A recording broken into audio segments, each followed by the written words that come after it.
Now it's showtime, folks. And you can be sure it's the best show in town.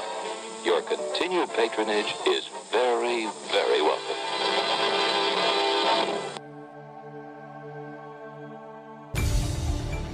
The moment our fellow geeks, dweebs, nerds, and other unfortunates have been fervently waiting for has finally arrived.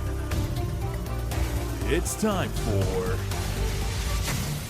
TMI, Confessionals of the Nerd Kind. And now, your hosts, Jeff Nerf Herder Chandler, Jim Kaiju Baker, and Christina Yojimbo Henry. You can continue.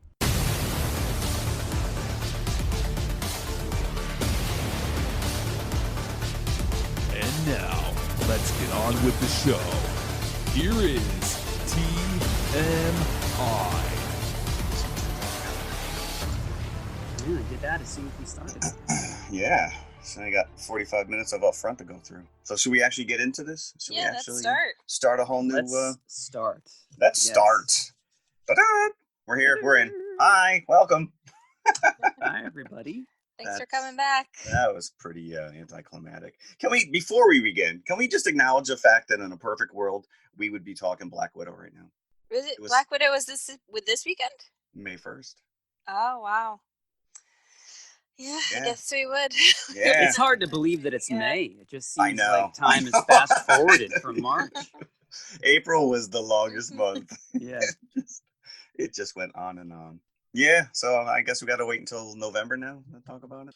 All right, we do have some news. We want to get in some news. We want to even talk about what we're going to talk about. Okay, let's go right for the news. So I have a couple little nuggets. And then there's a major one that is going to impact us at some point. So we'll start with the fact that Joby Harold, I don't know if anybody knows who this guy is. He was executive producer on John Wick 3, but he is now rewriting the entire Obi-Wan series. Really? That's what I read in Hollywood Reporter. Is he a writer? I thought that was... Does he have qualifications? He must have some kind of creds. But I like the fact that it's all going to have one voice. Because the one thing I'll say with The Mandalorian is that, I mean, yeah, you had Favreau kind of overseeing everything, but each episode was really kind of directed and written by someone different. Who's still spearheading this.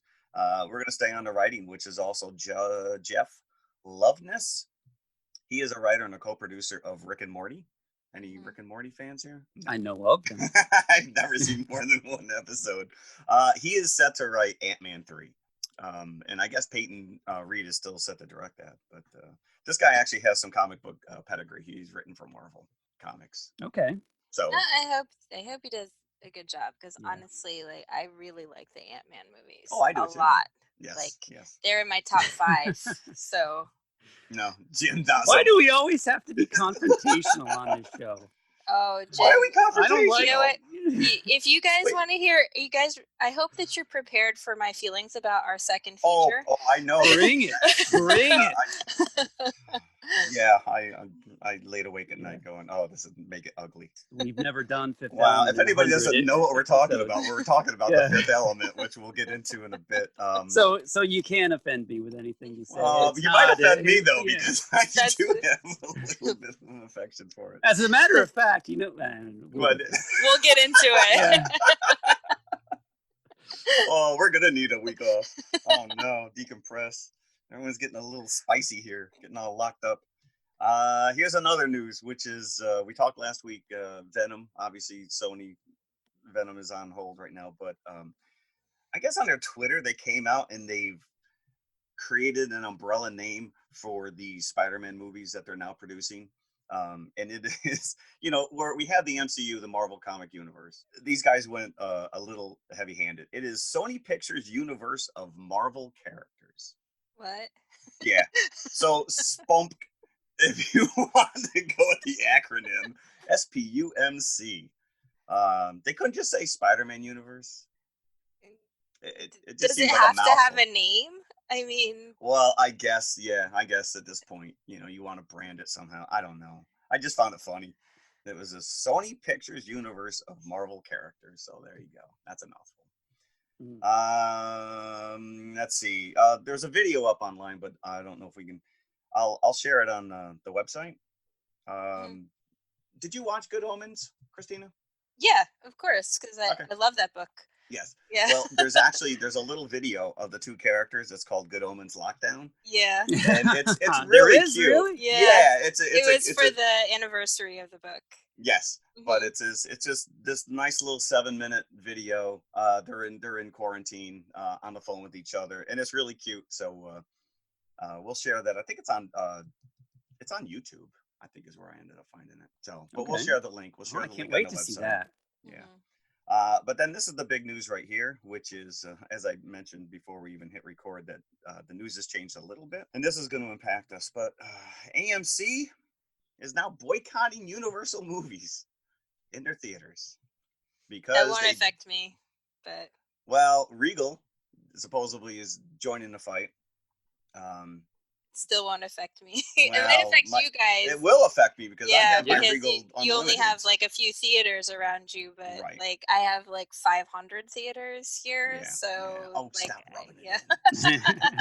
rubbing it. So is Regal now banning Universal? Is that what well? you're saying, So I just pulled it up the news article this morning, and this all stems from the fact that the NBC Universal's CEO Jeff Shell had announced that the Trolls World Tour, because they dropped that on video on demand, and it did so well that even when theaters are reopening, they're going to drop movies in the theater and video on demand almost simultaneously. And AMC immediately put the brakes on that, and they're like, yeah, no, that's not going to happen. And Regal apparently was siding with AMC, and now it looks like they're backtracking a little bit. And they said that they will stick with the fact that they will show these movies in theaters as long as the studios adhere to that 90-day window and not drop something on video on demand. But if they pull that at Regal, you're talking what, Jurassic World? Right. You're paying the $19.99, but that's damn cheap compared to dragging your kids to a theater. And I mean, I remember you used to set me back $70-$80. Yeah. I take 2 kids. They each want to bring a friend. Oh, we got to get some nachos. So even with they could be hurting themselves just for that reason alone. This could very well be a moment in time where people are like, I don't need to go in theater and sit next to somebody now. This conversation has been going on for a while. I do remember, even years ago, there was talk that, you'd be able to walk out of a theater and immediately purchase the movie. And that never materialized. I still like the theater experience. Oh, absolutely. Yeah, I mean, that's what this show is built on. Thought that when TV was invented, that was the end of theater, and obviously that wasn't the case. So, I don't know. I am happy to see that Regal's kind of backtracked a little bit because, I already paid for my year. Regal. And you are so bitter about that. That comes up every week. It's super cool.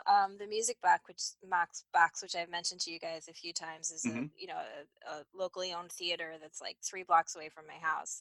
They're now doing, because obviously the theater's closed, they've been doing some streaming on demand of like some of their titles, but even cooler, they're now doing curbside pickup where you can go and get their popcorn. That is cool. And concessions, and they have like they have a little bar in there, so like you could also pick up soda or beer or whatever. Wow. So it's like Friday and Saturday nights, and it's open for a few hours, and you can go and pick up and get your concessions and bring them home and watch your movie. I like that. I like that. Is it come in a bucket, or do you have to get it like in a bag? To-go bag. Yeah, it's in a bag, but it's still cool. It's movie theater movie popcorn. Yeah. As much as Orville Redenbacher likes to sell his movie theater popcorn, it's not the same. Yeah, they are doing that at the NCG Theater here in Kingston. But I live so far away from Kingston. By the time you go, by the time I got home. Oh, yeah. We used to go to the drive-in. We used to make our own popcorn in a paper bag and then just drive it there. So. And hide it. I hope you hid it when you. Just put it in the back seat.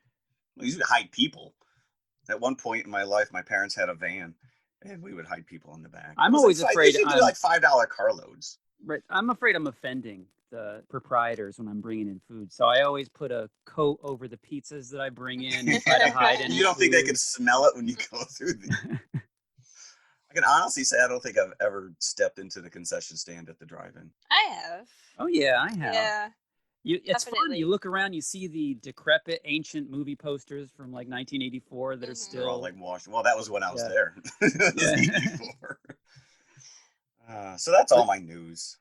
I've got some. I'll bring it up. Let's go. As you know, our Twitter presence is largely kind of gardened by me. I'm always on the lookout for things I might respond to, or little tidbits that I might pull for the news, and just trying to get our name out there. Yep.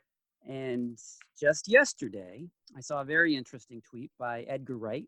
He was talking about watching a double feature of A Hard Day's Night and the Monkey's Head movie.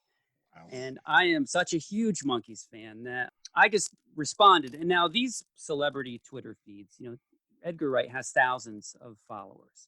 So if you respond to something that he said, you're not really expecting him to read it, but you're just expecting to start a conversation maybe with somebody else that follows him. Yep.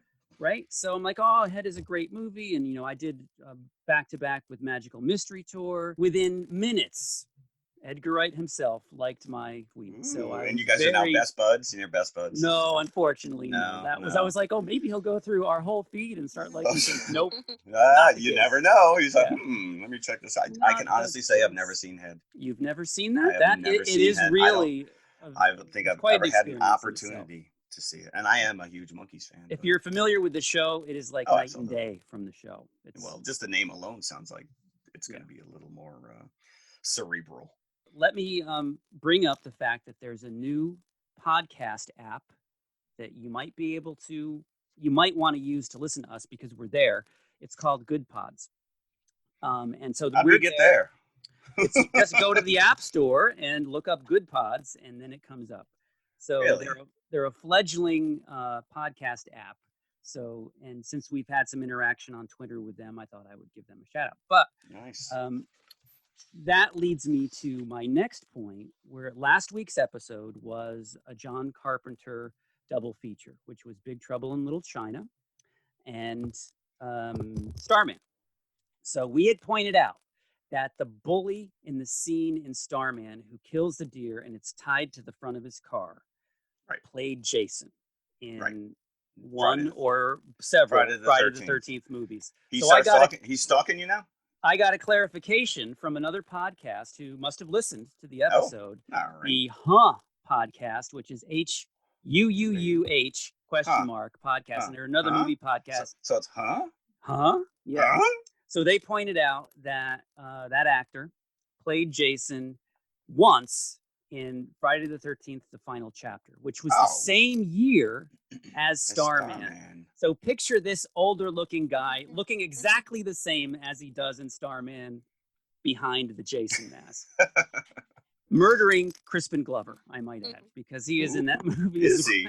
Well, that might be worth the price of admission. Yeah, I think he gets corkscrews through his hands in a door. It's a very gruesome death. What? Since we're calling out other podcasts, last night on Instagram, I've been doing these little throw out guess a movie featurettes just to get some interaction, and immediately the very first response, somebody guessed the movie, which just blew me away. But the podcast is called Strange Talk Podcast, and I guess they're kind of true crime, paranormal, conspiracy theory. But they follow us on Instagram, and so I told them I'd give them a shout out. And they're also getting a package of TMI goodies. They're getting some stickers. He was excited. Oh. So they will be getting, and I'll do this more often. We got their little stickers around. At this point, we can't do anything with them. Can't press the flesh and be handing these things out. So we'll do some little games on Facebook and on Instagram, and we'll give away some stuff. That's it. All right. So what should we cover first today? I think we got to start with Leon. Should we ease into the? I think we have to. Yeah, okay, because the fifth element? I think we might have to. Yes. Leon, the Professional, as I knew it when I first saw it, because it was released in America as The Professional, and now it is Leon the Professional. Right. Or to pick. Is there a colon in there? I don't know. And I think the extended cut is the only version that you can get at this point. Now, The international? Yeah. Yeah. Really? That is what I have on DVD. That's what I have too. I think that's what we all watch. And that's the only thing you can watch on streaming. So really, yeah. That's weird. You know what's really weird about it is because I read that Besson doesn't even consider it the so-called director's cut. He just calls it the long version.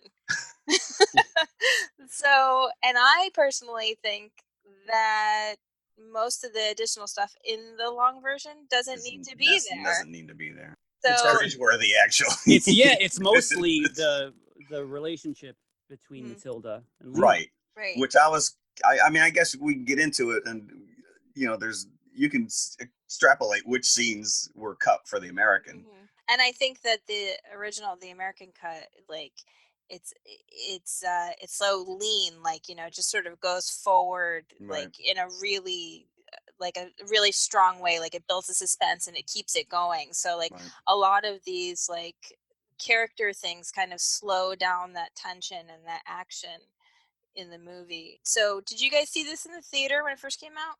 Yes. Yeah, I did. think I did. And the reason why I did is not because I had some great affection for Luc Besson at the time, but because I was basically Gary Oldman's biggest fan from like the age of 14. Well, that's the reason why I saw it. I don't know, like 25-ish. Like I basically, if Gary Oldman was in it, I would go see the movie. So I saw solely on the basis of seeing him scream everyone in everyone. Yeah, I told him he is to do an chewing entire up scenery. series. Now, we'll get into the Fifth Element and how ridiculous and over the top he is in that. I think he chews up more scenery here than he does in the Fifth Element. Right. Yeah, and it's not actually a big part. It's like in terms of screen time, it's actually small. Correct. You could tell he came in for like a week or something. But his character's presence is all over this thing. Mm-hmm. And even just the pill popping scene alone is like, all right, because he drives the plot. His character drives the plot. Yes. And we need to do like an entire series on Gary Oldman, because this guy is just unbelievable. I know. We were mentioning that last week. But it really, especially when you watch these two back to back, and then you start thinking about like all these other movies that he was in, and just how different each one of these roles that he's playing. I mean, it's crazy. And some of the lesser known ones, because obviously we got Dracula, we got Sid and Nancy, Romeo is Bleeding. Mm-hmm. But then you have things like State of Grace and Prick Up Your Ears, or Rosencrantz and Guildenstern Are Dead, which is Rosencrantz and Guildenstern Are Dead was a movie that I used to determine if people could be my friend or not for like a decade. I would make everyone I knew watched it, and if they liked the movie, then like I could be friends with them. Yeah.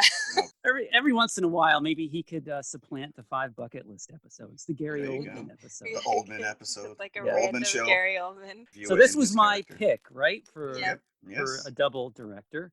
And again, it's not because I have any great affinity for Luc Besson, but I just thought that these two are kind of pillars of 90s cinema in different ways. As we've said many times before, we kind of, when we're looking at a classic movie to do, we really need it or want it to fit with the newer movie that we're doing. So there's kind of an overriding theme. And neither of these movies have really presented themselves. They've never stepped up to the fore, like, we've got to do Fifth Element this week with this movie, or we've got to do The Professional. I just thought that maybe it would be good to do them together at once and clear the deck of them, and then move on. just pull that Band-Aid off. Well, it's funny because I obviously, I didn't come on until you guys had done almost 100 episodes, but when I was watching the opening sequence, which I love because Leon's like this crazy boogeyman, I was thinking that whoever directed John Wick must have loved this movie. Right. And it would have been a natural pairing with John Wick, but I don't know if you guys ever reviewed that.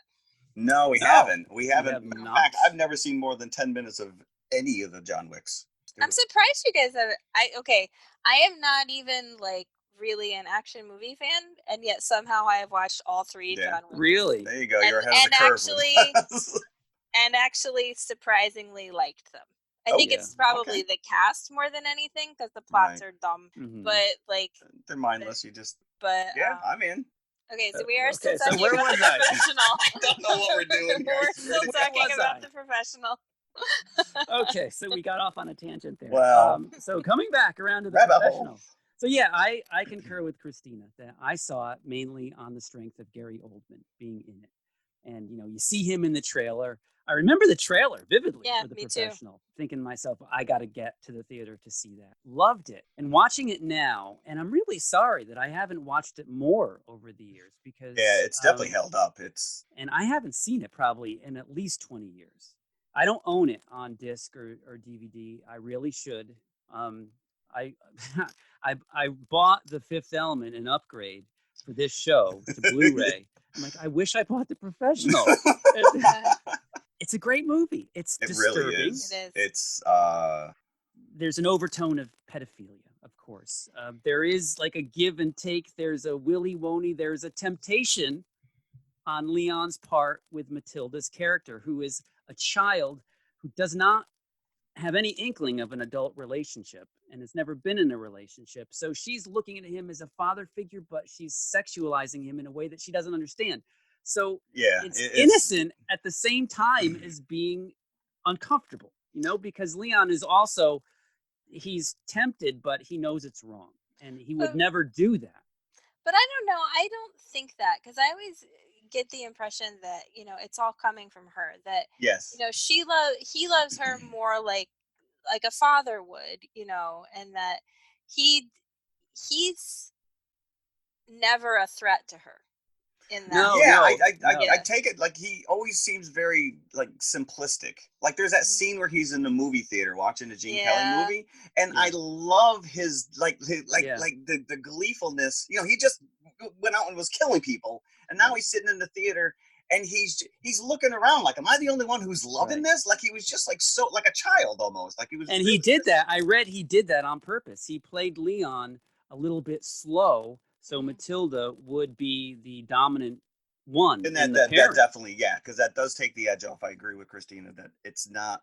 But he's uncomfortable. You see, he's uncomfortable with her talk and her advancements. Right, because there's a scene, especially the scene where she tries the dress on that he bought for her, which is a very not a little girl dress at all. So there are scenes in here that I didn't like that at all. Push that envelope. That was like when they cleaned up Ali Sheedy's character in Breakfast Club. It's like, this little girl does not belong in a dress. Well, there's a bunch of that's a lot of that stuff. It's the stuff that got cut in the American edition, and I could actually because I had the older version sort of memorized. I could actually pick out okay, this wasn't supposed to be there. This wasn't supposed to be there. This wasn't supposed to be there. And in the old version, he bought her the dress, but you never see her wear it. Okay. And it seems more innocent. Like, look, I bought you a dress, So just the recut makes a lot more things seem fraught that didn't seem that way in the American release. Right. And I think it was a Los Angeles test screening that the audience members said that they were uncomfortable with those scenes, and that's how they ended up. I was uncomfortable watching them. It's unfortunate that you can't get the original cut. I always get frustrated with things like this. Like, there's a few cases where movies have been recut for video editions, and they're actually worse than the theatrical edition. The Last of the Mohicans is actually a perfect example of this, because the original theatrical cut is great and it has a huge number of fans, but Michael Mann has flat out refused to release the theatrical cut on DVD because he hates it for some reason. That's like George Lucas. So it is like Lucas, so he keeps releasing these recuts, and people are like, this is not the movie that I want. I want the movie that I saw in the theater. That's like the 18 versions of Blade Runner. So you cannot get, I'm assuming that the DVD of The Professional doesn't have both versions. It only has I have to look. I mean, I have the DVD version, and the DVD version I have just has I think mine is just the international. The international cut. But it was standard and then widescreen, because that's how old the DVD was. Like one side was it. Well, let's get into a little bit of the plot here. Yeah. It's which is really not much of a plot. No, what's going on is at the beginning you're introduced to Leon, who is a cleaner who works for Old Tony, played by Danny Aiello, down in the local Italian restaurant, and he gives him jobs. An immigrant. He's he's Italian in this movie. Leon is. But he's not Italian. He's got a French accent. That actually confused me a little bit when I let that go. Italian. So and you learn a little bit later that he had a problem with a girl in Europe, that the father didn't approve of the relationship and killed the daughter over it. And then in revenge, Leon killed the father and fled to America. And then Tony kind of took him under his wing. So he's been killing as a hitman for Tony all these years, and Tony's been keeping his money like the bank, but better than a bank.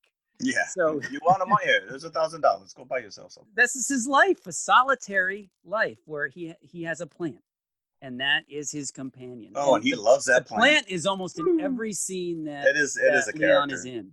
It is as important to him as Mathilda becomes. I love the significance of the plant too, because it shows that he's not inhuman. You know, that he's capable of caring about something. Yes, and he wants to care about something. He does want to care. I think that's why, that's I think the driving force, when you get into what happens with Mathilda. Because up to this point, you just see him, it starts right out, that opening scene where he's getting his next hit. And that the way it's cut and the way that he shoots at it's all extreme close-ups of the hands, of his glasses, it's really well done. And then he goes right in, like you said, he's like this ghost that just kind of magically shows up and just takes this guy out right out of the gate. This movie just goes. So what kind of capability that Leon has coming into the movie, and then you're introduced to just down the hall from his apartment lives a family. Was the mother a prostitute? It seemed like she was. Yeah, there was some weird. I mean, father drug dealer, mother maybe prostitute. The stepsister, just a jerk. So you've got Mathilda in the middle of this. So she's got two siblings, the older sister and the younger brother who's 4 years old. I got the impression that was her real brother. Yes. Where the rest of the family is like some foster family that just stuck with. So she says that her mom is not her mom and that the sister came with her. So I got the impression that was her dad? Her dad was her dad and the sister came with the mom and they're a blended family, and that the brother is the child of the two of them. So hence they're related, by blood. Mathilda, she was in a school for what looked like troubled girls, and she has not been attending. But looking at the family, it's curious that they would ever have gotten it together enough to enroll her in such a school. She would have had to do it herself, I think. But the father is dealing with Gary Oldman's character. And what was his name? Norman. Stanfield. And so in the beginning, you just think he's a drug dealer, Gary Oldman's character. Yeah. When he comes to the house, he's like, you've cut the cocaine and it's not 100% like it was. You're skimming it. Oh, no, I didn't. I'm going to give you till noon tomorrow to find out who did it. Yeah. And we're coming back. Of course, he makes no effort to do it because he's the one that did it, you assume. Right, you assumed. And he's telling the wife before she goes out on this, she's like, I think I screwed up. And then the next day, noon comes around, the wife's in the bathtub, one of the most iconic, memorable scenes in the movie when they storm into the house. Gary Oldman and his thugs, one of which looks just like the guy from Soul Asylum with the large with the dreadlocks. That's true. And when they turn out that they're DEA, I'm like, how is this guy a deputy? Where did he's he get undercover. him from? He's undercover. So they go in and egregiously kill the family. And Mathilda, Natalie Portman, happens to be out at the local corner store shopping while this is all going on. You do realize every time she goes shopping, something bad happens. Yes. Yeah. Every time she's out for milk, something bad But happens. it's already been established that she has somewhat of a relationship with Leon. Because she does pay attention. She's in the hallway and he comes through and he asks her what happened because she's got a bruise on her face. Yeah. So he is concerned. So you see right up front that he shows concern for this girl. That he actually stops to talk to her when he doesn't talk to many people besides Tony. She comes back. There's so many harrowing scenes. Yes. This is probably one of the worst. Oh, She comes back with the grocery bags and she sees the goons standing guard at her door and there's stuff going on. And she's laying there. She decides to keep walking smartly past the door, and she's crying because she realizes people are dead in there, and she goes right to Leon's door. There's nowhere else for her to go because she has to keep walking, because if she turns around, they're going to know Right. Well, now she's welling up. She's, I mean, this whole scene, like you said, is just, it's like, you're holding your breath because. And the worst part is Leon not doing anything as he's looking at the people. But she's ringing the bell and she's like, please, please. And you see him, he's watching this whole thing unfold. And he's making no move to open the door. He's just like, but you can tell he's, there's stuff going on. He's like, I can't open it. I'm not going to do it. I'm not going to do it. I'm not going to do it. And then finally he does it. What seems like forever. Judgment. Yeah. And because now all of a sudden one of the henchmen is kind of like watching her, and he kind of takes a step forward, and then the door opens and she goes in.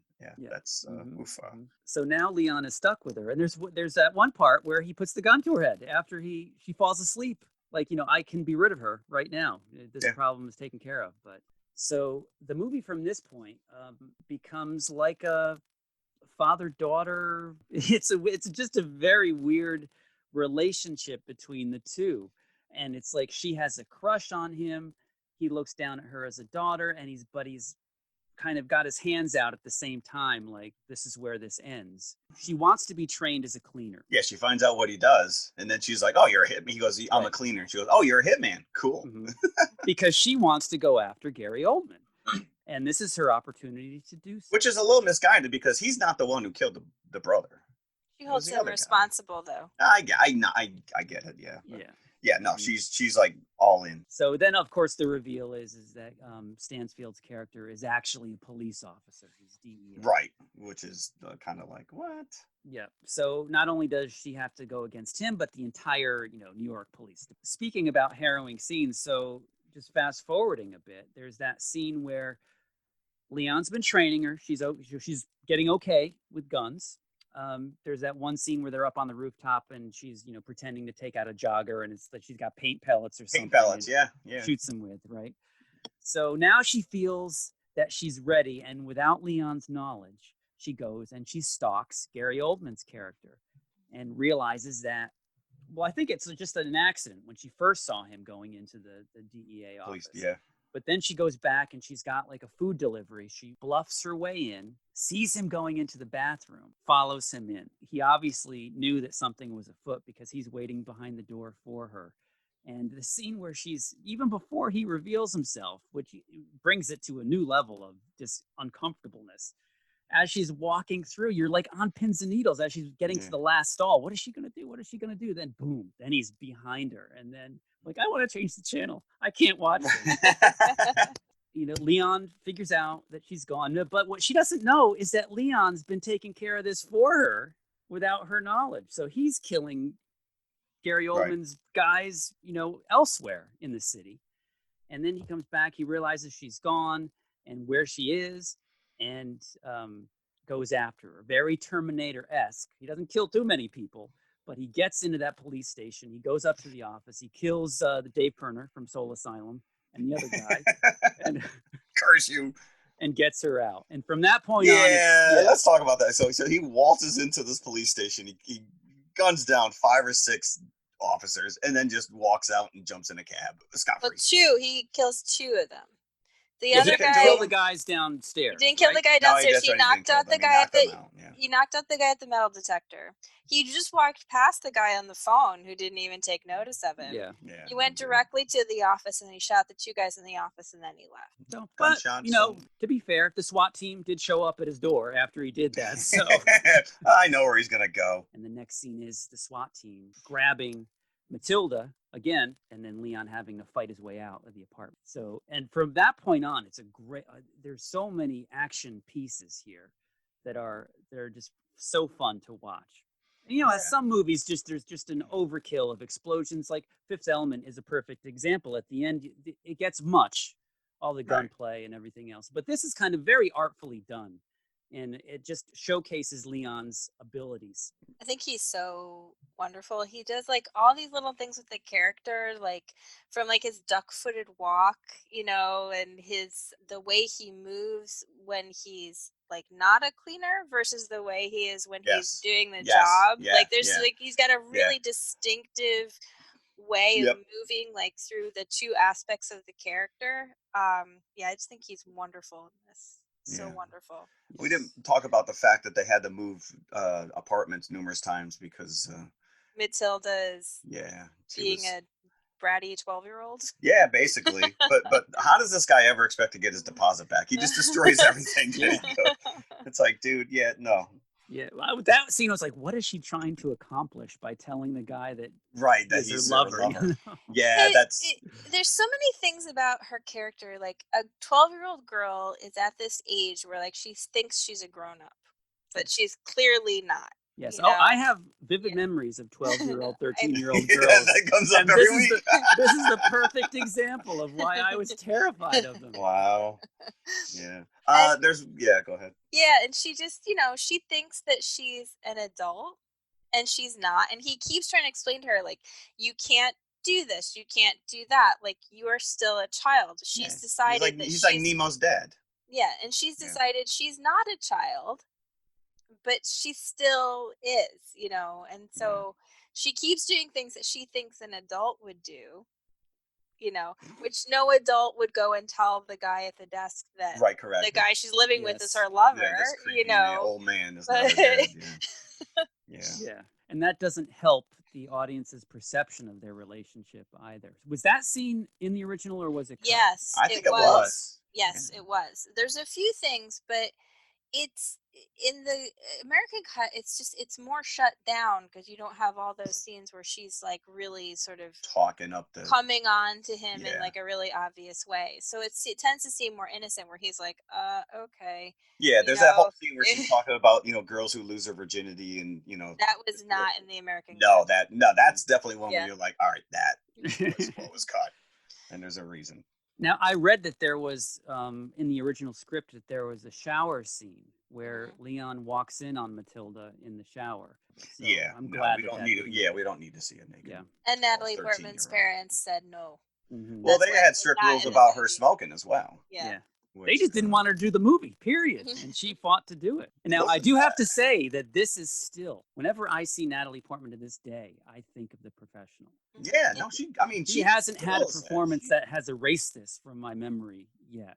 I still think of her as the girl from The Professional. Well, that's because that's where you saw her first. And it is one of her probably best performances. Leon gets her back from the clutches of the SWAT guys, right? So there's a great scene where he's killed a few of them and there's still like 3 or 4. There's a clutch of SWAT guys like around the corner. And the captain tells one guy, look around the corner, see where he is. He's like right there. And he does, he's right there. So then he gets... Do you see him? Yeah, he's got a gun to he's my right head. here. He's got a gun to my head. So that's how he gets Mathilda back. So he goes back into his apartment. He knocks out an exhaust fan and shoves Mathilda down the wall and convinces her that without her, he can beat these guys and get out. And he almost does. Yes.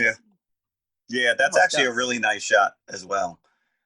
When he's slowly walking, like he's made it. He's exiting the building, and because what happens is they blow up the apartment, but he was smart enough to steal one of the SWAT guys' helmets and jacket.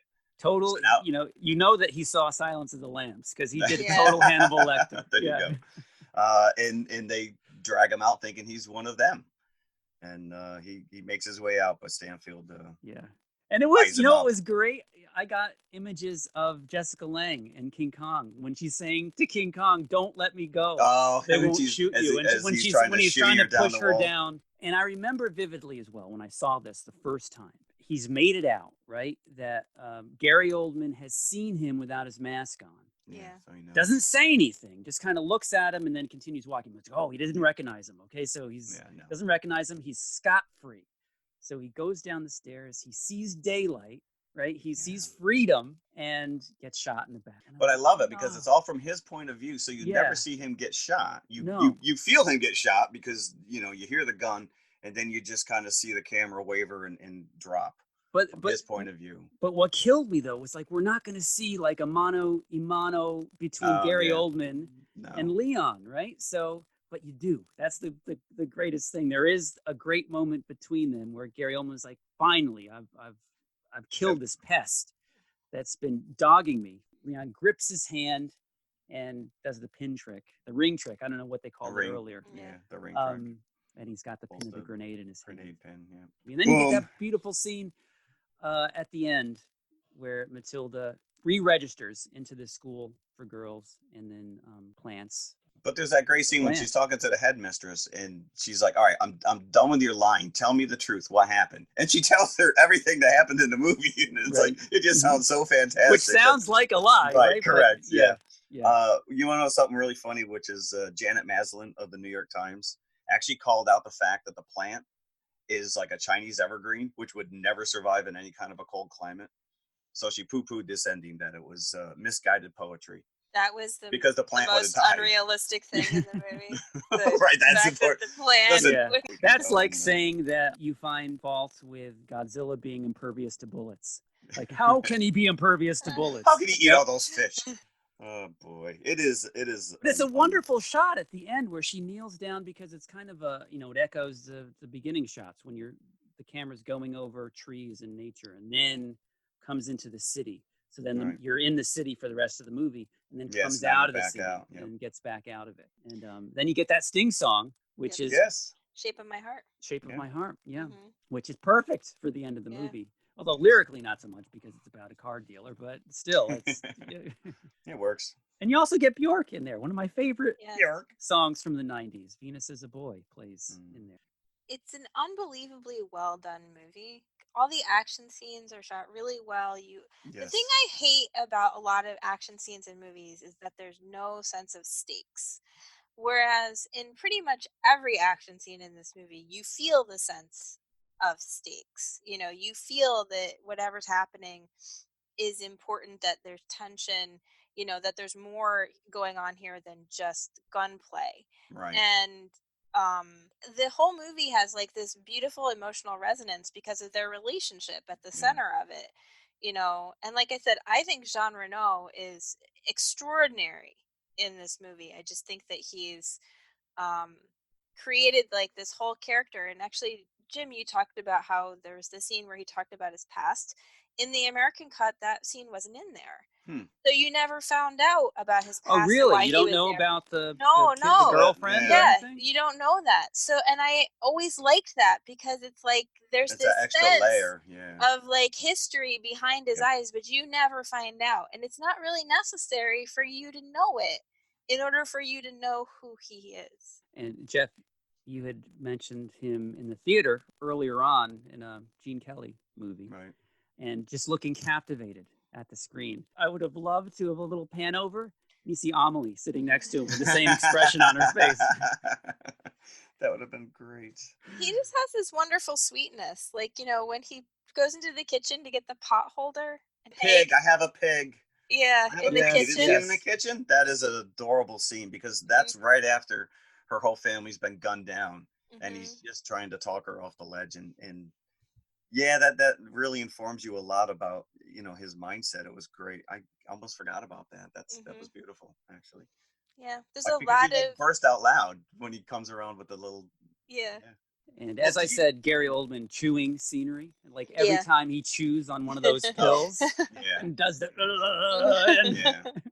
bones in his spine cracking and he's contorting. It was similar to Nick Cage snorting whatever that was in the demon biker's place, and you see him go nuts. Did you read about the fact that at the end, when they were filming the big attack and all the police cars are out, that there was a real world bank robber had robbed a bank and ran out and ran right into the middle of this filming and thought they were real police and gave himself up to a bunch of extras dressed in cop uniforms. That's great. Yep. So I'm sure that he's still telling that story in jail. Supposedly there was a sequel in the works, but he took all those elements and just put it into Colombiana. Colombiana. I was trying to figure out how to say that without Zoe Saldana. Yep. Because I guess he had a falling out with the production company, and they kept the rights to the professional and the characters, so he couldn't do. He was going to call the sequel Mathilda, and it was going to be that character grown up as a cleaner. So he kind of morphed that into Colombiana, which I've never seen. So now that I know that, though, I didn't know that. I know you almost want to watch it with the thought that this would be Mathilda. This would have been, And I would have hoped that movie, at least at some point, would have had that Tom Waits song, Waltzing Matilda. So what kind of buckets would we give The Professional? I think this is a great example, one of the best of 90s cinema. It is. Agreed. We were I agree. talking about two 80s staples last week, Big Trouble and Starman, and how they bring it right back to that era. This brought me right back to the 90s. What people were wearing, the haircuts, the music, the mentality of the movie. Yeah. The best example of what 90s cinema was capable of. And I don't think you could get a movie like this today. And with a great lead actor and an incredible performance by Natalie Portman. Yeah. Way better than she deserves to be at that age. I would give it like 4.5. I wasn't prepared to give it that many buckets, but after this viewing, I'll definitely go 4, maybe even 4.25. It really is. It holds up very well. Yeah, I'm at 4.5. Although I would like to qualify that I'd say it's 4.5 for the original American edition that I saw in the theater, because I just think that the extra 25 minutes don't really give you anything that materially changes the outcome of the movie. Just some squirmy moments. So we know he basically played the exact same character in La Femme Nikita, right? Luc Besson said he wrote the Leon. He got the idea for it watching Jean Reno in La Femme Nikita. So yeah, same outfit, same. Yeah. I think his name was Victor, though. That was the only about. You know where he did not play the same type of character was Godzilla in 1990. No, but there was a couple times that really kind of, when he's got that dorky kind of like that bucktooth face every now and again he would make, and when he was in Godzilla, when he was doing the fake John Wayne accent to get him into the base. I was so disappointed that he was in that. I was so disappointed. Actually, there's a tie-in. There's a tie-in with Godzilla in The Fifth Element. Is there? Yeah. We'll get into it. All right. A little bit. I'm not looking forward to this discussion. Oh, let's go. Come on. I hope you are. Let's go. Do we just not want to talk about it? Is this like Fight Club now? No. We just don't talk about it? We all watch the movie, but we're not going to talk about it. My feelings are so jumbled after watching it again, because I went in with the expectation that I was going to have to defend it. But as I was watching it, I don't know if I can raise a heartfelt argument to all right, I'll carry the load on that one. Maybe let's go to the concession stand. Let's go. Hey fellas, don't fight over that hot dog. There's plenty for everyone. Big, plump, and juicy, wrapped in an oven-fresh bun. Add mustard, relish, ketchup, and go to work. Yes, the hot dogs at our refreshment center are the best you'll find anywhere. Everybody agrees on that.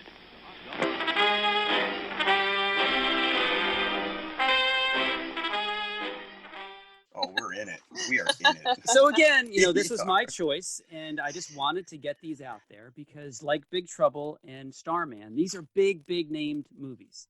So, hey, I want people to listen to us. So if somebody loves The Fifth Element out there and sees that we're covering it, maybe they'll listen. So it is beloved. Yeah, yes, it is. I will tell you that. But not by me. What's that? But not by me. That's fair. Listen, we don't. That's the beauty of this, right? Sometimes, last week, Big Trouble in Little China, I would have been the first to say, it's a great movie. And then after watching it last week, I'm like, That's as good as I remember. I have a lot of feelings, and I think I should just hold on to most of my feelings until you guys have yours. Well, let's start first of all with the production company itself. Gaumont. Yeah. Produced both these. Same. It is the first and oldest film studio in the world. And Besson apparently started writing this when he was a kid, when he was 16. Yeah, 16. A lot of it shows. Yes, you can definitely tell. Yeah, because there's probably things as a kid that I guess like this is the world he kind of like was envisioning he wanted to live in. And I'm sure that there's I don't think he directed this until he was into his late 30s. Right. So a lot of that's a half of your life that you're living with this thing. And there's probably points that maybe if he was a smarter or more mature, he might have said, you know what, maybe this isn't so good. All right, so let's get into the plot of this movie. You got an opening that takes place in 1914 in Egypt, and this archaeologist and his assistant Luke Perry. What is Luke Perry doing in this, by the way? What is he doing? It's funny because I haven't seen this since it came out in 97. 97. It came out. Yeah. Mm-hmm. And I totally forgot the beginning. I mean, it's not surprising because I tried to wipe the whole thing from my memory, but I was like, what the heck was this thing in Egypt, like, at the beginning? And then my husband said it made him want to watch Stargate. Yeah.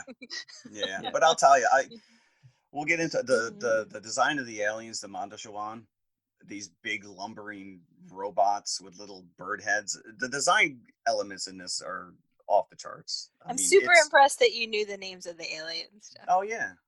Well, Is that how you pronounce it?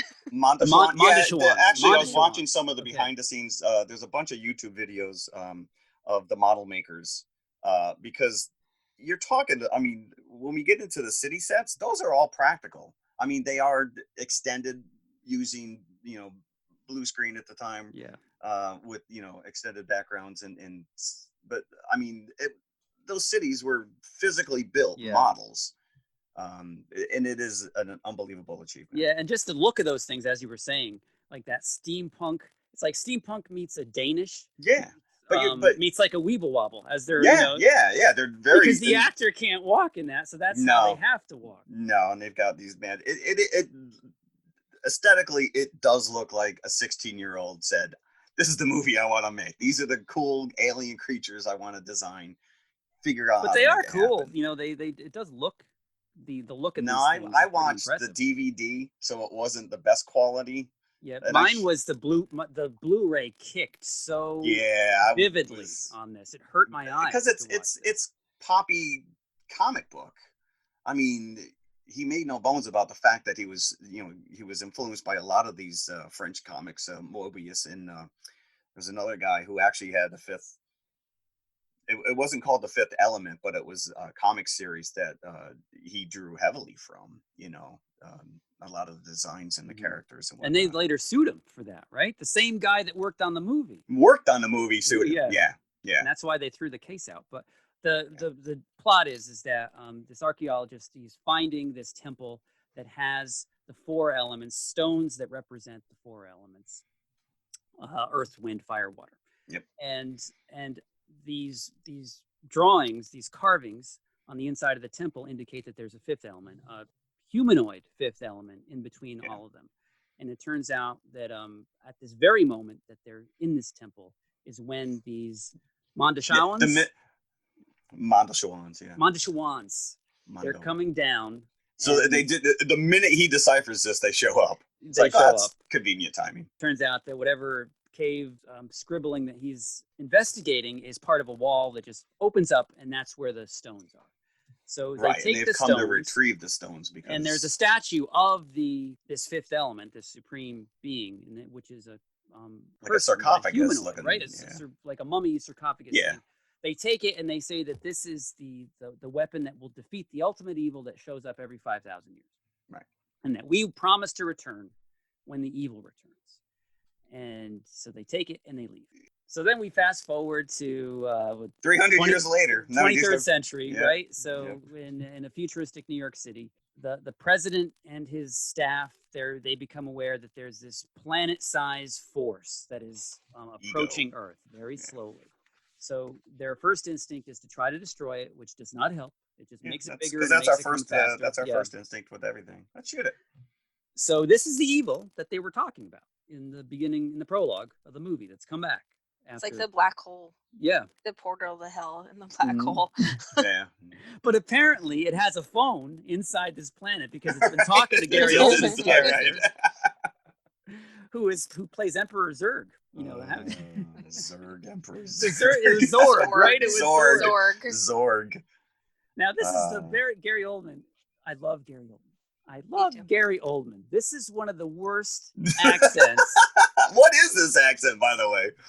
The only thing worse than his hair is his accent. I was so disappointed with him in this movie. But he hates the movie himself. He hates but he's it. So I think it was he owed somebody money at this or point. He was he was getting a paycheck, or he needed money for another movie. It is so over the top. Like I said before, this is a straight up comic book. It is. It's a goofball. It's a goofball movie. It is. I mean, do you go as far as calling it slapstick? But it takes itself kind of seriously. But the characters are pretty broad stroked. But I hate it when people like, I'm not like saying this to you, Jeff. I'm saying this like in a general thing. I hate it when people say it's a comic book, because comic books can be great. Oh, absolutely. I'm not. Listen, comic books can have like amazing narration and amazing characters and amazing stories, and I hate it when people are like, "Oh, well, this movie's just meant to be like a comic book." So what you're really saying is like, not you, like no, well, the general. I'm saying like the general. But here we go. I'm saying you. as like the general you. General you. I think it's more like people are like, oh, well, this is how I justify the fact that this movie is like something throwaway, but and that makes it okay. But like, I really dislike the idea of saying, well, it's supposed to be like a comic book. Well, I mean that in the aesthetics. Yeah. And the fact that it is, they're cartoon characters. Maybe comic. Listen, I have nothing but the utmost respect for the medium as comic books. And as a guy who had 32 long boxes. When you say comic book, I'm like thinking of the Dell, like Daffy Duck, Mickey Mouse comic. Like the humor in this is that stupid. Listen, Mobius was about as cerebral as you get with some of his stuff. You want to say graphic novel, that takes it to a next level. But to me, it's just the characters are not that well developed. They're the really, understatement of this. They're very broad strokes. It's not meant to. I don't think it was meant to take itself seriously. See, and I think it did mean to take itself seriously, and now retroactively, people are like, "Well, it's just a fun movie." No, he meant to make like some kind of super space epic. Right. And honestly, the thing that offends me the most is that the guy who made The Professional crapped out this giant turd of a movie. Have you ever seen Valerian? Why would I watch that? So, but again, visually, it is cinematic achievement in what he was able to put on film. But listen, we all have good and bad stories in us. Yes. Lucas was one and done. He had the greatest idea in the history of the world, which and after that it was Howard the Duck. Yeah, when I first saw this, I was really blown away by the visuals. I saw this in the theater. I did too. Yeah. Yeah. I'm still impressed with the achievement of it. I didn't even think of it in terms of there's themes going on here that I may be uncomfortable with. I just watched it as a popcorn movie. And in that respect, I liked it. And I saw it a couple of times over the years. I hadn't seen it in a long time here. And as we're watching it, I'm watching it with my wife, and she's like, yeah, the whole thing with Bruce Willis and Mila, it's not... Lee Loo. Yeah, Lee Loo. That's kind of weird. There's a time, there's that one scene where he tries to force himself on her, and it's like... So then I'm thinking, okay, well, in The Professional, they have this going on, but they never consummated anything. This is to the next level. There is a romantic relationship between, or that Corbin's character is pursuing with Lee Loo, who again is young enough. I think Mila was like 19 when she did this. Was she really? And he was probably... I looked it up. She was 22 when it was released, so she was probably slightly younger when it was made. Right. He was 42. Damn. So yeah, that's a lot. This is one of many, many things that I have a problem with this movie. Like, she's... First of all, that the perfect being just happens to be some male punk rock fantasy ideal of a woman, okay? And it's like, if she was a 30-year-old guy who fell into the back of his cab, right? Would he be like, oh, yes, I want to... No, he would be like, the cops came for you. Get out of my cab, you know? So it's really, really frustrating to watch this movie. There are no major female speaking parts other than Lee Loo. No. Everywhere you look, there's a guy. And anytime you see a woman, she is dressed like a sex doll. So it's such a deeply misogynistic movie. When I saw this movie in the theater, because a friend of ours had wanted to see it, I remember. And when I walked out of the theater 23 years ago, I was angry, and I never watched it again until we watched it for this. and I was so angry after I watched it this Oh, time no. that I was walking around the house, like I actually felt the blood pulsing in my head. And I thought to myself, if someone stood in front of me and said, here's $5,000 in cash, can you watch this movie again? I would say no, because I don't want to have a stroke. I would think that exploitative might be a better word than misogynistic, because these outfits, yes, are. But it's also that no women have any agency in the Substantial. movie. But But even thinking though about she's it the this perfect way, weapon, she needs like the he has guy to who do designed all them. these outfits was Jean Paul Gaultier, Yeah. who is not a hater of women, and it's like I didn't find it titillating at all, even Lee Loo, because it's No, she's because like a she's played kid, like a child. She's So played like a child. I it's think like looking Matilda at has more sexuality than. it's like looking at an airbrushed photo spread in W magazine by David LaChapelle and Jean Paul Gaultier. But yeah, the thing that made me the most uncomfortable was the age difference between the two characters. I didn't realize it was that big. That's pretty wild. And somebody that should have been protecting as a daughter, he was looking at sexually. And I didn't feel that way the first time I saw it, but it came out. And I started to watch this with a view that I was going to defend it. And it became harder and harder to do as the movie was going on. And especially with that last scene where it was like that James Bond, where the guy looks into the thing, and James Bond is always with the girl, but except it's like a 19-year-old girl and this 47-year-old guy. And it was just, it was cringeworthy, that last moment where they're both in the blue light and about to kiss. You know, Jeff started to say this, and again, this is one of the things that bugs me about the movie. Like, she's supposedly the supreme being who came to the planet to save everybody, right? But she actually does very little. Like, Corbin Dallas is the one who like retrieves the stones, right? He shoots all the aliens. He's the one who manages to get them out. He's the one who figures out how to use the stones at the end.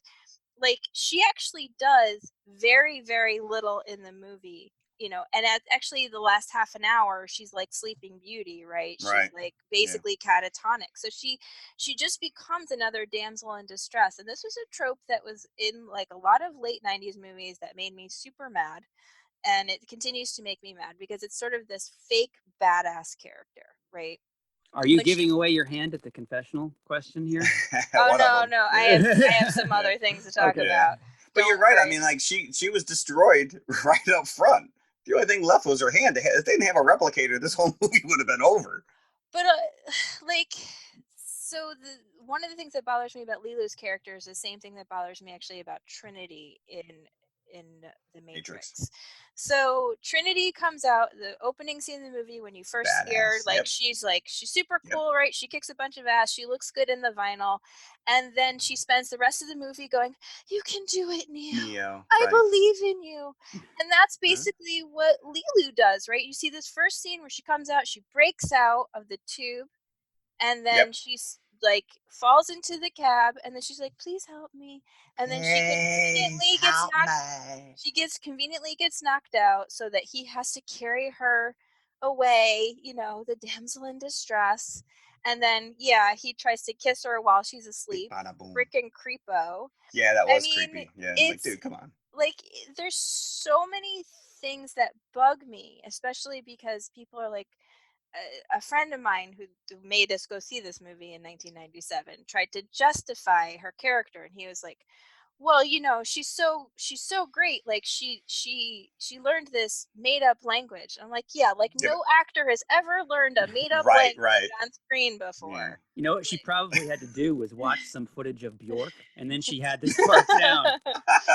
I'm a little baby. I think she probably borrowed that outfit from Bjork as well.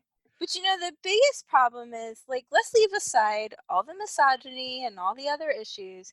The fate of the world is supposed to be at stake, but there is never any sense of suspense in this movie because every scene turns into this big idiotic spectacle that has nothing to do with anything. You know, you're like, why am I watching this? Right. You know, we rented the movie on iTunes. It started buffering it like an hour and 21.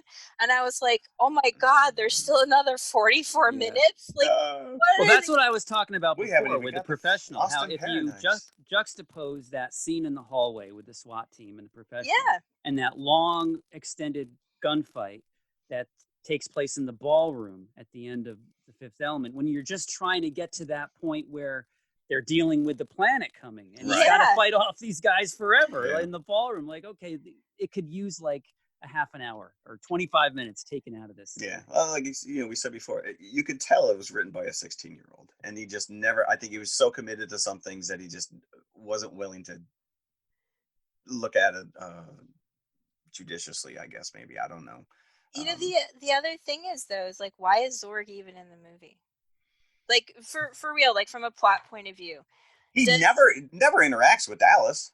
Well, Like, it's does- like a Lex Luthor kind of a thing where like But General does- Zod promises him Australia, right? So Sure. you figure, Right. yeah, But like, why does he have to be in the movie? Like, you could easily like clip his character out, and you could make those alien mercenaries that he hires could just The be bad like guys. the bad guy, guys who work Right. for the evil thing. Like, Yeah. his character doesn't even need to be in the movie, and then he dies like ignominiously, like, Right. you know, by this bomb where you're like, he didn't even have a confrontation with Bruce Right. the Willis. heroes. Yeah, Yeah. no, You yeah, know? they had no interaction. Yeah. And I don't know what kind of an accent that was, where he was drawing that from. That's. But his character's first name was Jean Baptiste. So I don't think wherever he came from, they name many boys Jean Baptiste. Jean Baptiste. He was like a Bugs Bunny cartoon. Yeah, it was all over the place. Going back to some of the, the graphic elements when we were introduced to the diva, Plava Laguna, the opera singer. To me, the one missed opportunity was this character's got all these strands and tentacles. You know, you're hitting these high notes. Why are these tentacles not somehow coming into play? That they were like, Mhm. And the one tentacle behind her, you could tell was a balloon because every time she moved yeah, her no, head back, yeah, the limitations of a bodysuit. Yeah. But although that I do have to that say is- on the Bluray, that scene was and really it's bright intercut and with Lee Loo vivid. kicking ass. Yeah. That's one of the few times where you actually see her in action. While the diva's singing her aria there. But you're right. It's Dallas who gets the stones.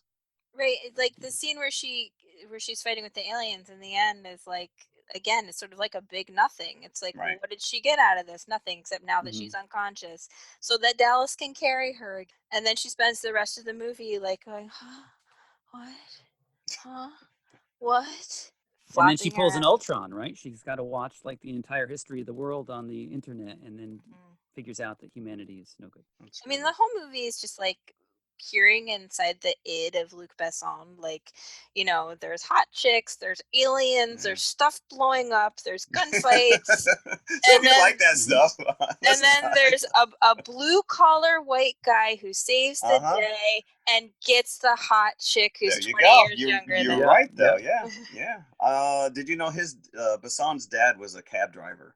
So every one of his movies has a taxi driver. And his mother fell through the roof, apparently. Of the...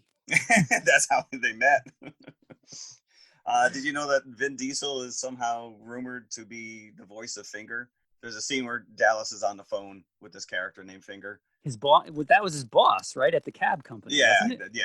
I listened to it. I don't think it's IMDb does not give him credit, and if that's the case, if it is him, he's never come out and acknowledged it. But that would have put it 2 years before Iron Giant as his first original screen. And let me point out that whoever played his mother sounds about 20 years younger than Bruce Willis on the phone. Also uncredited. No one's ever taken credit for that voice. Oh, please. The president's an idiot. Let's talk about your first experience with this movie. When you I saw it in the theater. I definitely saw it in the theater. Yes. 97. I loved every friggin' minute of it.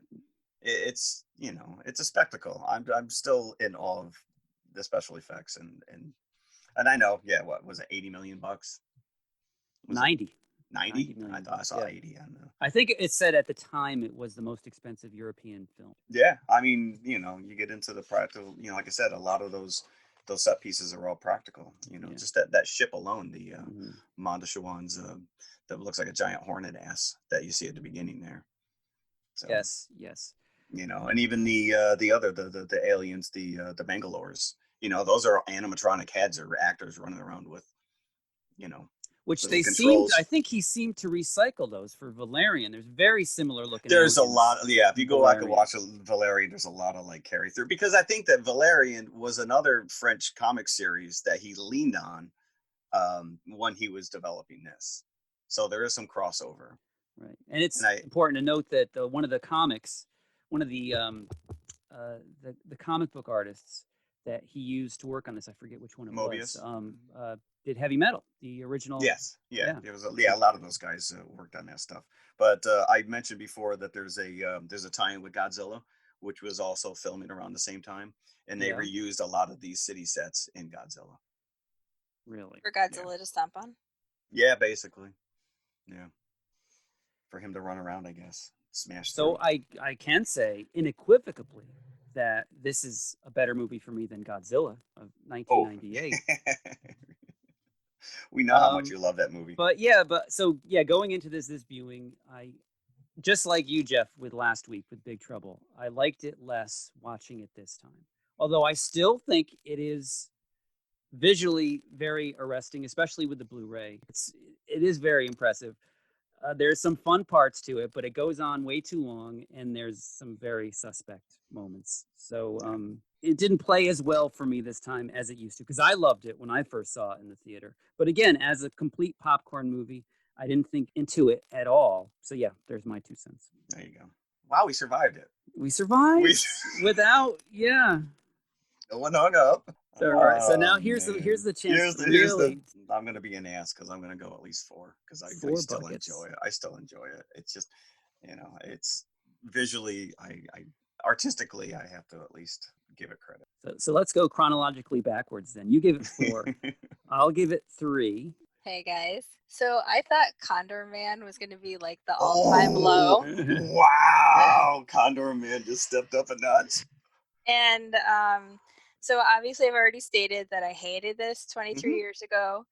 I was trying to give it a chance, but I just found my blood pressure. Credit. Listen, you know what? I give you credit, because if you walked out of a movie that incensed, and yet you still gave it a shot for the sake of this show. I tried. I sat through the whole thing.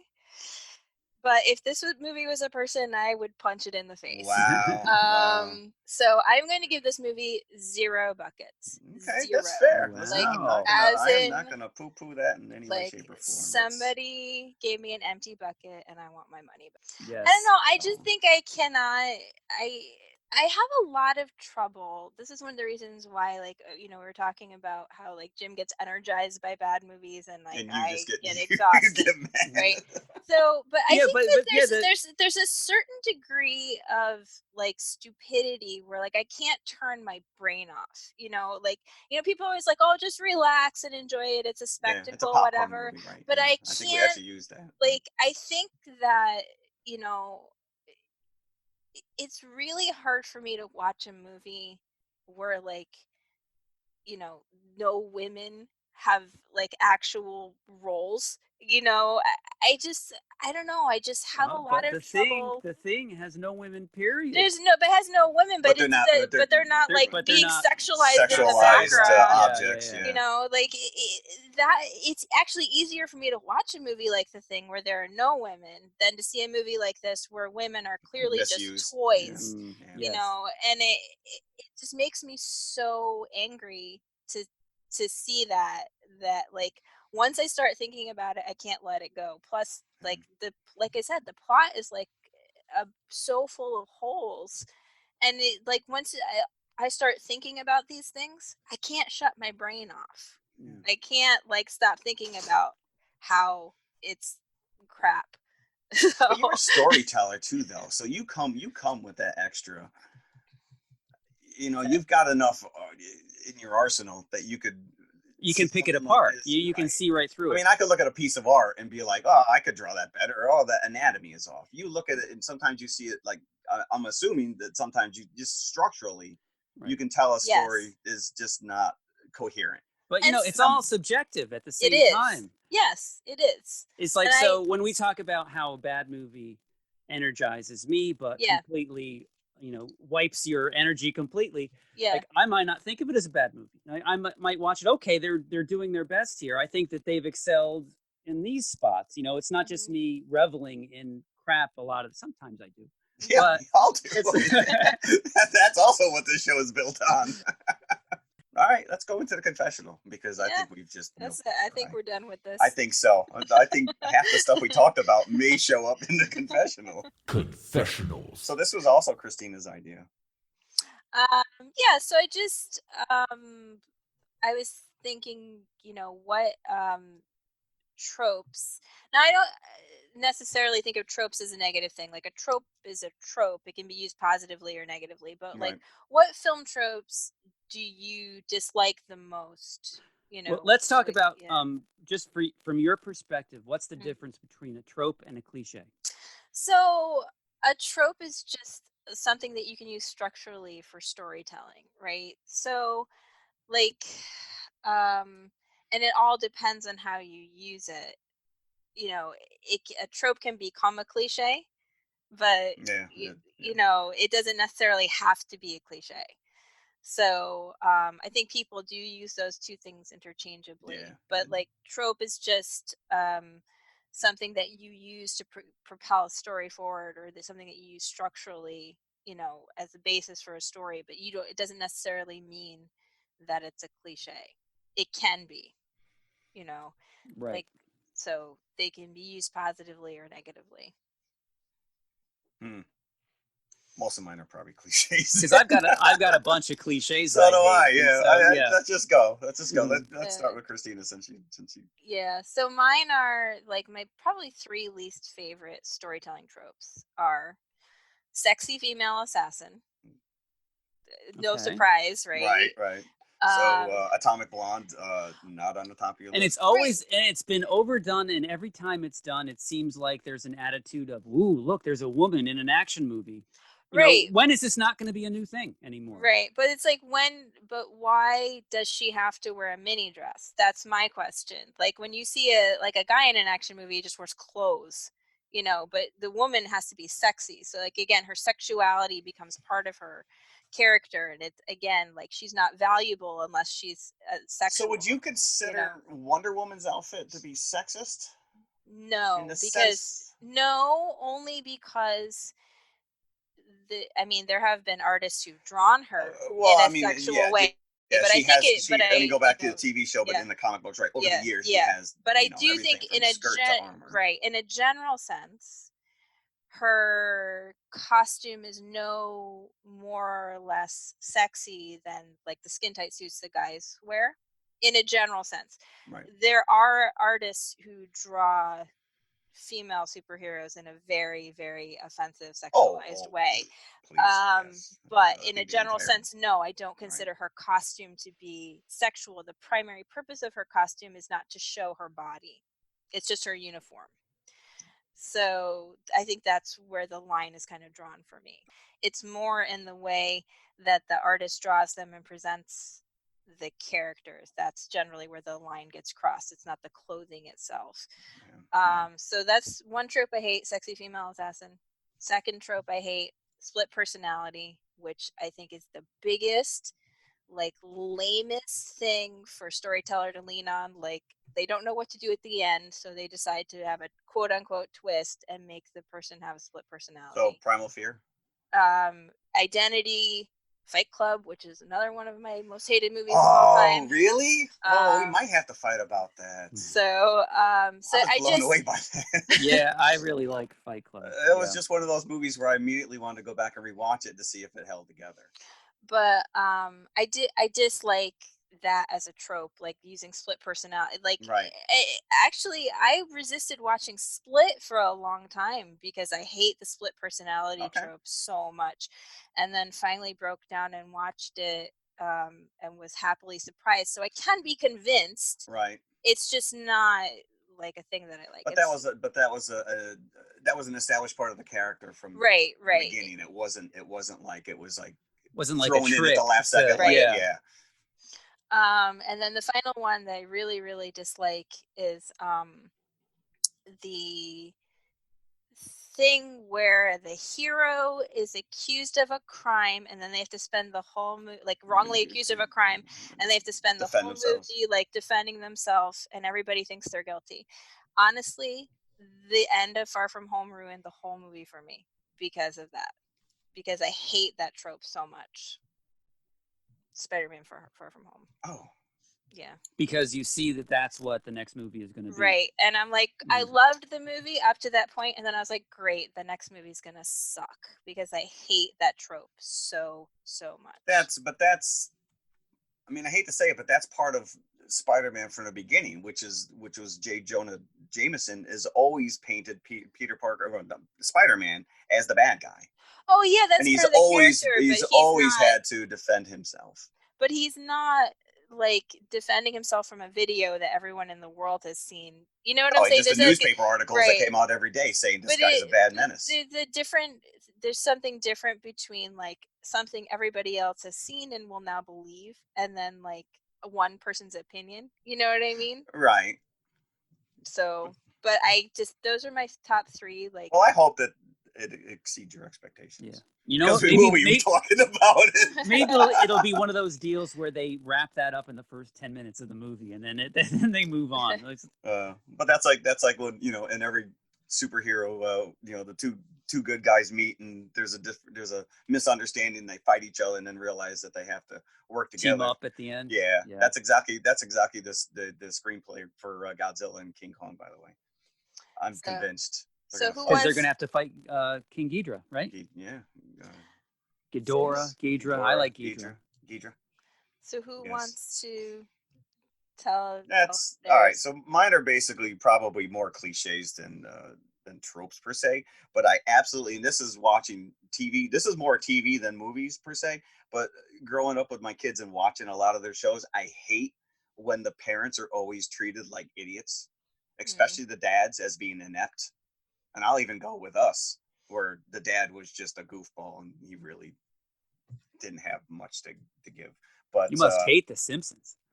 You know what's funny? Because that's that's like the first one you think of, which is that. But I guess maybe after 30 years, it becomes endearing a little bit that she's stupid. He doesn't care about his family, but you keep coming back. No, some of those Nickelodeon shows just either the parents were non-existent or they were always portrayed. The kids had to save the day. The kids are always left on their own devices because you can't trust the parents because they're just stupid. But I really hate the extreme close-up medicine cabinet shot where someone's standing in front where they close. Inevitably, you're going to close the door, and there it is. Or just the extreme close-up, and then the person turns around and the bad guy's right behind them, and you're like, really? How do you sneak up on him? But my number one is the ability to cut a bomb with 1 second left.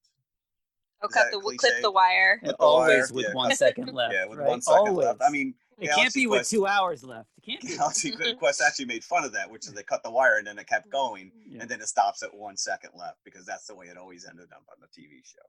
So, the only one I thought of, and this is probably definitely more cliched, which is if you ever see a dumbwaiter in the house, someone's going to hide in it later in the movie. Yeah, there's no other point in having that in a movie. Who has a dumbwaiter left? I knew one person who had a dumbwaiter in their house. Especially, if it's like I never thought a haunted house movie where it's an ancient house. Oh yeah, here's the old dumbwaiter. That's going to come into play a little bit later. Right, exactly. Yeah. I think we saw it in Ready or Not. In Ready or Not, we definitely saw it in Jurassic World, the second one. Right. So yeah, whenever there's a dumbwaiter, just expect someone to hide it. Mine is largely in the world of the rom-com, but we've seen it bleed through to genre movies as well. When two characters that absolutely hate each other are really in love. Every single time you have a male and female character that it's established that they don't like each other at the beginning of the movie, it's really that they're in love. Right. Now, how often in reality that you hate somebody that you're actually in love with? That's like when you're 3 years old and you punch the boy in the arm because you secretly like him. And you want to spend the rest of your life with this guy that you detest, that you would rather see dead. No, you're in love with him. You make me every time. Right. I hate that. I hate it. that trope actually goes back to like the 30s. Like basically every movie that Cary Grant and Katharine Hepburn did, they hate each other in the Philadelphia Story. Yeah, that's a very, very common trope. Like goes way back. Now, I realize that in some of our beloved movies, like Empire Strikes Back, where Han and Leia, but I don't believe that they hate each other. I think Han is pining for her and is just pursuing her throughout the whole thing. Sam and Diane fisticuffs back and forth. Yeah. And also any movie where a family is cooking and are singing with wooden spoons and dancing around the kitchen. I think it's usually and usually Diane Keaton is in these movies. I don't watch Diane Keaton movies. Maybe that's why. But mermaids with Cher and Winona Ryder. Yeah, I think that was the first one where it was, and then it was just in every rom-com after that. Are they actually singing a Cher song? So we've got one more episode. We do, actually. 2 directors' picks. Not one more episode, period, but one more episode with directors. In this series. I hope you people are actually enjoying these, by the way. Probably we're going to get a bunch of hate mail because I didn't like Fifth Element. That's fine. At least we know people are listening. Hey, then. If it gets us mail. Right, exactly. Is your mom? Your mom's going to be writing you. I know. That movie. She does love this movie. Yeah. She loves Fifth Element. I got your back, Mom. Okay. So, yes, what are we doing next week? Oh, it's my pick, isn't it? It is. It is your pick. What director are you picking? Well, so here's I've made no bones about the fact that I am not a huge fan of this director. I'm not saying he's well respected and he's master at his craft. It's just for whatever reason I have never liked the genre he tends to work in. And we're talking about Martin Scorsese. I'm going to admit right here, right now, I have never seen a single Godfather movie. That's not Scorsese. That wasn't. Oh, that's not Scorsese. Sorry. Oh, that's Coppola. Yeah, that was Coppola. Yeah. Coppola. Sorry, Marty. So, all right. So there you go.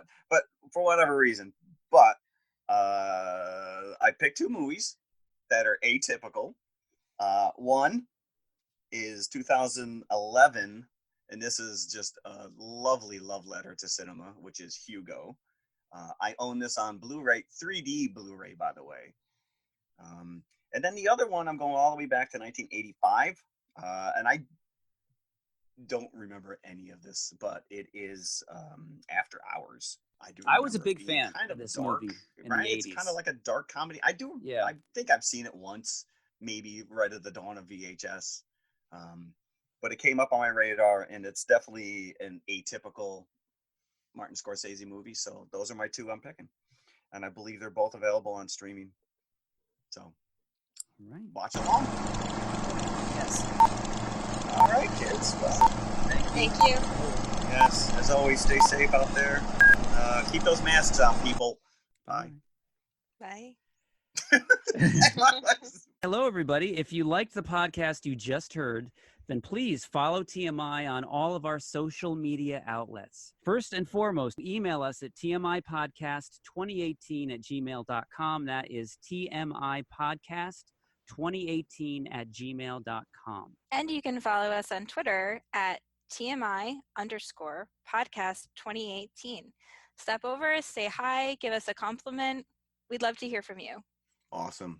Make sure you follow us on Instagram as well, which is also TMI_podcast2018. And of course, we are on Facebook, facebook.com/TMI Podcast 2018. And it should be noted, we also have a community page, so join the forum. And if you like to watch YouTube, you can see us at TMI Podcast 2018, all one word. Look for the popcorn bucket. Popcorn bucket. Or you could just go to our website, which has every link there, TMIConfessionalspodcast.com. And we'll see you at the concession stand. We'll save some popcorn for you. Wow! Condor Man just stepped up a notch. What?